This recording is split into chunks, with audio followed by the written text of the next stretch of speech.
নমস্কার বন্ধুরা, শুরু করছি রবিবারের রান্নাবান্না। একটু কালো জিরে আর শুকনো লঙ্কা ফোড়ন দিয়ে দিয়েছি। একটু নোটে শাক ভাজবো, কচি একদম নোটে শাকগুলো, একটু পেঁয়াজ, রসুন, কাঁচা লঙ্কা, আর এই যে শাকের মতো কাঁচা লঙ্কা কুচোনো আছে, শাশুড়ি মা কেটে দিয়েছেন। ওনার কাটাটা খুব ভালো হয়, মানে একদম ঝিরিঝিরি করে কাটে। তো প্রথমে আমি পেঁয়াজ, রসুন, কাঁচা লঙ্কা ভেজে নিয়েছি। এবার শাকগুলো দিয়ে দিচ্ছি, একদম দেখুন ঝিরঝিরি করে কাটা, খুব সুন্দর করে কাটা।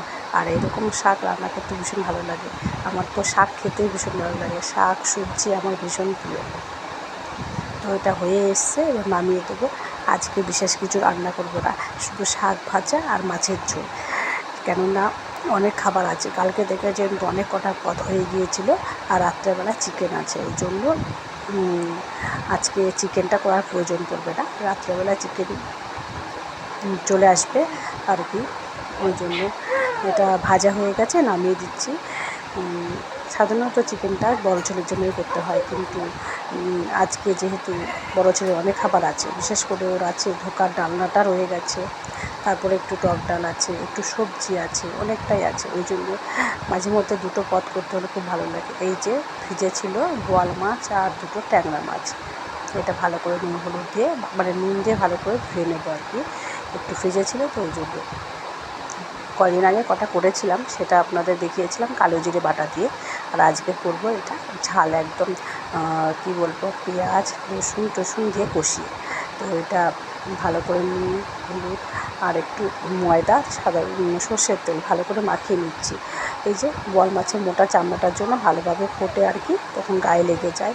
তো এত সুন্দর টক যদি ফোসকা পড়ে যায়, ওই জন্য ভিডিও করতে অসুবিধা হবে না, ওই জন্য। যাই হোক, একটু ইয়ার্কি করে ফেললাম। পেঁয়াজ, টমেটো আর রসুন, কাঁচা লঙ্কা ভালো করে মিক্সিতে পেস্ট করে নিচ্ছি। আর মাছগুলোকে দেখুন ঢাকা দিয়ে ভাজছি আর কি। ভয়ে আমি খুন্তি মানে একদম মানে ধারের দিকটা ধরে রয়েছি, যাতে ছিটকে আমার মুখে না আসে, একদমই নয়। কেননা আমার মুখের সৌন্দর্য সবথেকে বেশি রাখতে হবে আর কি। বয়স হয়ে গেলে সেটা আলাদা ব্যাপার, কিন্তু এখন যতটা পারবো যত্নে রাখবো, তাই না? তো সব মাছ ভাজা হয়ে গেছে, এবার কালো জিরে ফোড়ন দিয়ে পেঁয়াজ রসুন আর কাঁচা লঙ্কা পেস্টটা দিয়ে দিয়েছি, টমেটো, একটু নুন হলুদ, জিরে গুঁড়ো, ধনে গুঁড়ো, কাশ্মীরি লঙ্কার গুঁড়ো দিয়েছি।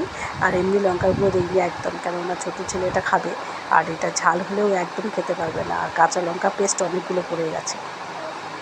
তো যেহেতু রসুন আছে, এই জন্য এটাকে ভালো করে টেলে নিচ্ছি আর কি, একদম মানে কী বলবো, কষিয়ে নিচ্ছি যাতে তেলটা বেরিয়ে যাক। তারপরে আমি জলটা দেবো, বেশি জল দেবো না, কেননা এই ঝোলটা না গা মাখা বেশ ভালো লাগে খেতে। ওই জন্য এটা অল্প একটু জল দিয়ে দিচ্ছি। ঝোলটা ফুটে গেলে আপনার মাছগুলো দিয়ে দিচ্ছি, ভালোভাবে ফুটে উঠেছে।